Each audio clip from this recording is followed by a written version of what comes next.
우리나라에 등록된 장애인 가운데 88% 정도는 후천적 질병이나 사고 등으로 인한 중도장애에 해당하는 것으로 나타났습니다. 이는 누구나 예기치 않은 장애를 갖게 될 수 있다는 건데요. 하지만 우리 주변에는 아직도 장애인에 대한 편견이 만연합니다. 우리가 함께 더불어 살기 위해서는 서로의 다름을 인정하고 존중하는 것이 중요한데요. 이를 위해서는 장애인을 향한 인식 개선과 배려가 뒤따라야겠죠. 만약 지체장애인을 엘리베이터나 문 앞에서 만나면 어떻게 해야 할까요?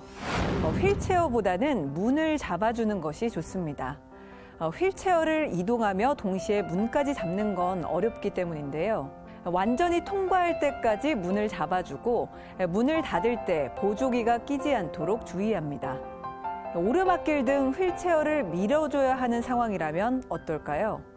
먼저 도움이 필요한지 의사를 확인하고 앞에 턱이 있는지 지형을 확인해서 말해줍니다.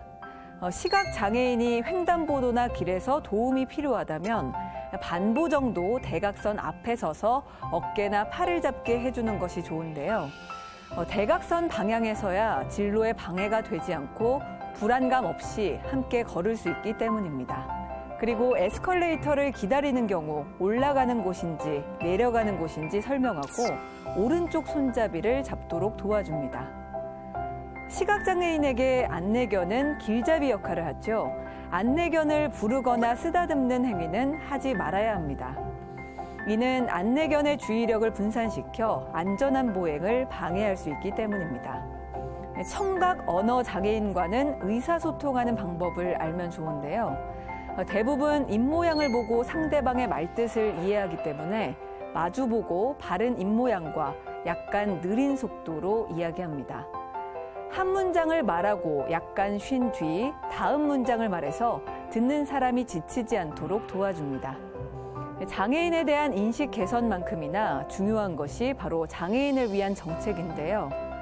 정부는 일상생활뿐만 아니라 사회생활에 제약이 많은 장애인을 돕기 위해 생애 주기별로 맞춤형 지원에 나섰습니다.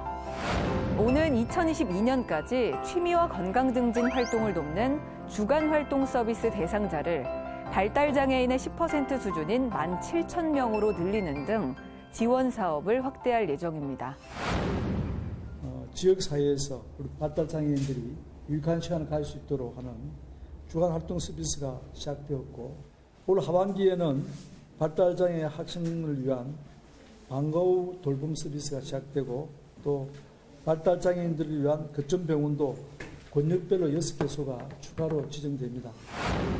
장애인은 장애로 인한 경제활동 제한으로 생활고에 시달리는 경우가 많은데요. 4월부터 장애인연금 기초급여액이 기존 25만 원에서 30만 원으로 인상됐습니다. 만 18세 이상 중증 장애인 가운데 본인과 배우자의 월소득 인정액이 선정 기준액 이하면 해당됩니다. 생계 의료급여 수급자는 최고 38만 원, 차상위 계층과 소득 하위 70%는 최저 27만 3,750원이 지급됩니다. 읍면동 주민센터에 직접 방문하거나 복지로 누리집에서 신청할 수 있습니다. 그리고 장애인들의 오랜 염원이었던 장애 등급제 폐지가 오는 7월부터 시행됩니다. 장애 등급제는 의학적 상태에 따라 1급부터 6급까지 세분화한 등급을 부여해서 받을 수 있는 장애인 서비스 정도를 결정하는 절대적 기준으로 활용됐는데요. 그동안 장애인 개개인의 필요와 환경적 요인 등을 고려하지 못해서 제대로 된 복지를 가로막는다는 비판을 받아왔습니다. 예를 들어 혼자서 움직일 수 없는 장애임에도 불구하고 등급이 낮게 판정되면 활동보조 서비스를 받을 수 없었는데요. 7월부터는 등급제가 폐지되고 장애의 정도가 심한 장애인과 장애의 정도가 심하지 않은 장애인으로 단순화해서 맞춤형 서비스가 제공됩니다. 장애 등급제 폐지에 따라 앞으로 장애인이 서비스를 신청하면 별도의 심사를 통해 주요 서비스의 수급 자격이 결정되는데요.